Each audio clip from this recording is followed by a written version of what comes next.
Hey friends, it's Sam from DIY Huntress, and today I'm going to show you a project that a lot of you guys have been asking me for. I have now done 2 Resin River projects, well 3 if you count that one project twice. But anyway, a lot of you have been reaching out to me on Instagram and YouTube asking me for small scale Resin River projects so that you can practice with something small before moving on to a bigger Resin River table. Trust me, I get it. Every time I do a deep pour project, I pretty much have a heart attack, so starting small is a really great idea. So today I'm going to show you how I made these DIY Resin River coasters, which are basically just smaller DIY Resin River tables for your cups.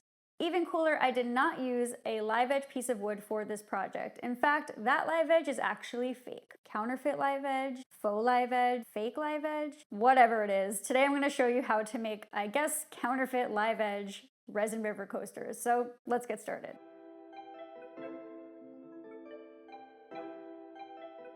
This project is sponsored by my friends at Burns-O-Matic. My scrapwood pile has been keeping me thoroughly entertained during this social distancing period, but unfortunately I recently used the last of my really awesome live edge pieces and really wanted to make a live edge project but had to get creative. And now I've been brainstorming some different ways to make a fake live edge project happen for a while, and since this was small scale enough, I decided that this was my chance to do it. So to get started on this counterfeit live edge thing that I was making, I started with a piece of 1x4 walnut that I had in my shop, and I found the center of this board and marked it clearly. Now all of the cuts for this project were made using my jigsaw, and I did play around with the bevel here just to make things look a little more organic. So for the live edge cuts, I actually set my jigsaw to 30 degrees before making my first cuts. Now the idea here was to make some wavy cuts, super organic, nothing crazy, but as you can see my jigsaw blade started smoking, so I actually swapped out the wood cutting blade for a metal cutting blade because the walnut that I was working with was really dense, and that worked so much better. But once we were smooth sailing, I then used the jigsaw to make some wavy cuts, and I tried to make sure that nothing was symmetrical and it was just super random, and once I removed the other side of the board and flipped it, it looked just like a live edge piece of wood.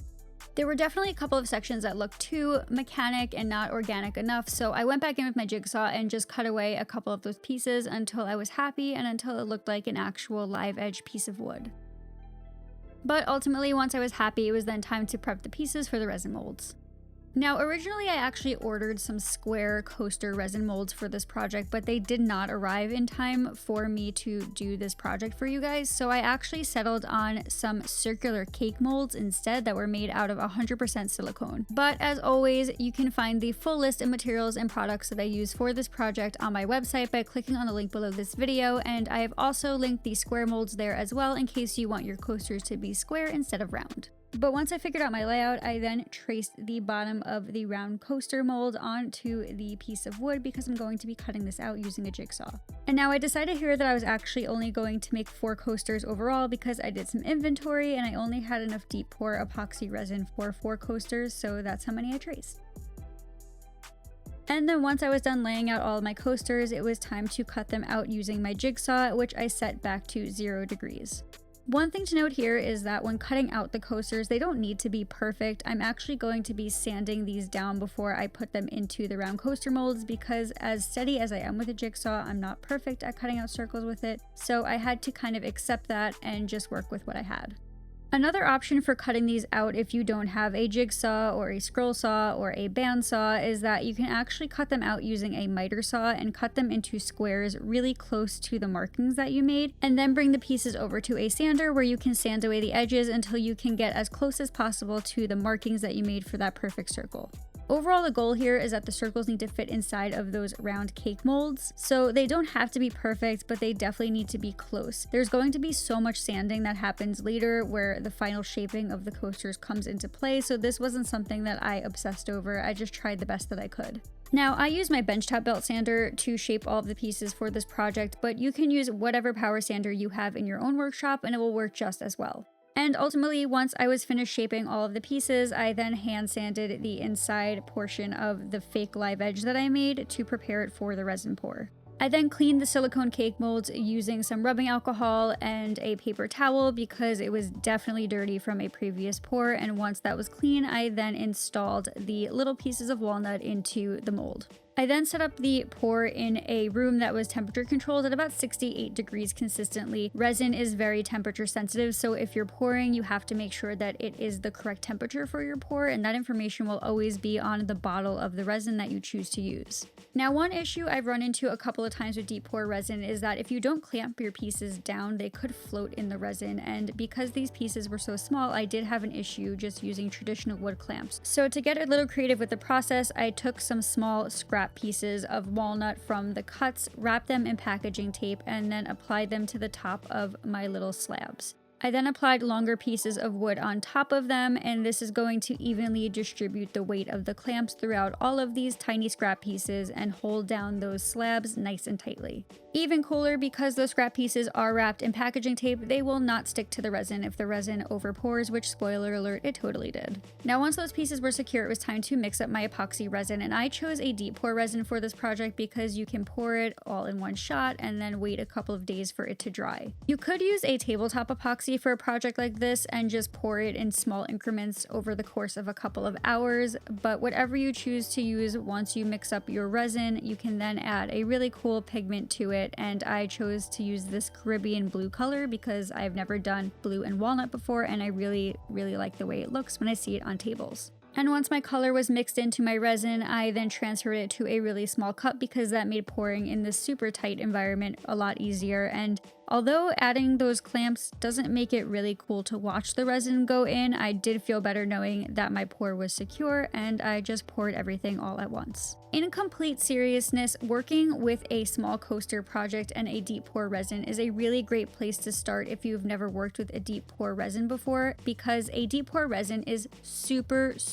thin and liquidy, which is completely different from the typical tabletop resin that most people use in their projects. And because it's so thin, that means that it can seep into weird places, basically as if you were pouring water into your mold. So it's really important to practice with these deep pour epoxies and with really great sealed molds just to make sure you're getting a hang of the product and where the product tends to want to travel. Now, one tool that's pretty much mandatory to have in resin projects is a torch of some sort, and this Bernzomatic hobby torch is very clearly my go-to. It is covered in resin from tons of previous projects. And the reason why it's so essential is because your resin is going to form bubbles that are made by air that's trapped in the resin and in the wood, and if you don't get rid of them by hovering heat over the bubbles will cure into the resin. After popping all of the bubbles in my deep pour projects, I do like to do this little trick that I learned about in my resin key holder, where if you are using metallic pigment and deep pour and you pour some rubbing alcohol into the mixture, it causes these fun bursts of explosion and really cool pigmentation in the pour. So at this point, I just alternated between playing around with that process and adding extra epoxy resin where I needed to, and also using my hobby torch to pop bubbles. And honestly, I babysit my pours, so for the next couple of hours, I definitely came back to the pour and popped any bubbles that I could find as they began to develop. I then let the project sit for about a day and a half without touching it, and then once everything was cure, I removed the clamps as well as those little blocks, and then brought my project back into the workshop to demold.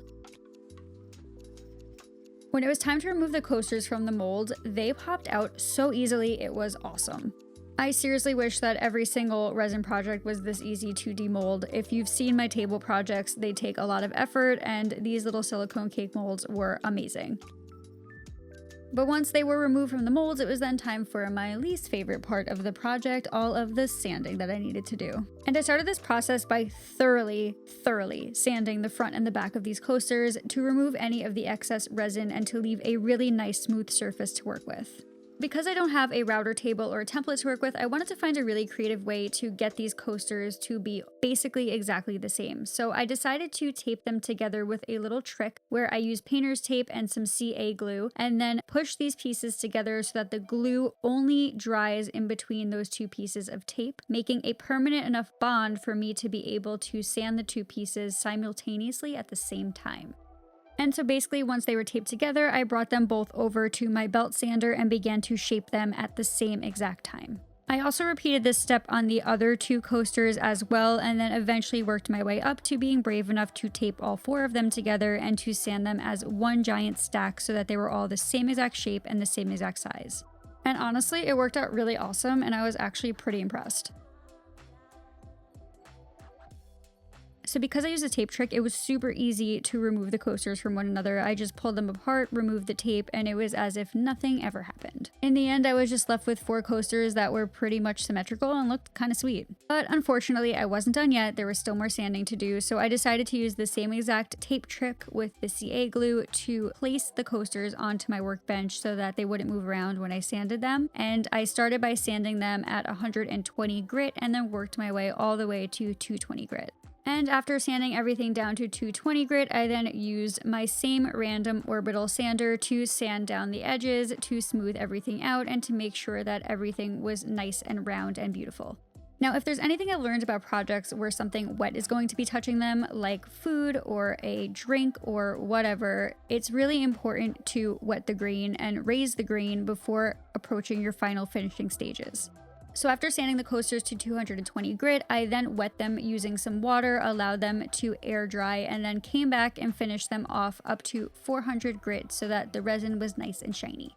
I then applied several coats of a spray urethane that is meant for projects that will be subject to moisture, and then after allowing that to dry for a couple of days, it was time for me to use the coasters.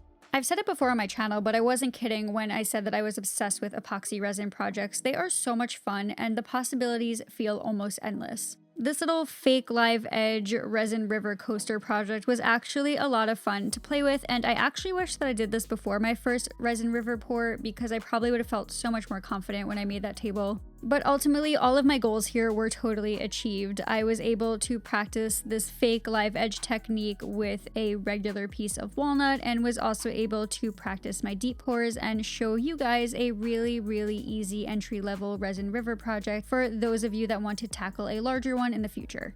I really do hope that you guys are enjoying all of these little scrapwood projects that I'm doing in my shop during this social distancing period. It has been really fun for me as well, but if you are, please make sure to subscribe to my channel because there will definitely be more of them in the very near future. But until then, friends, thank you as always for watching my video and for supporting what I do. I'll see you soon with another new project, and happy DIYing.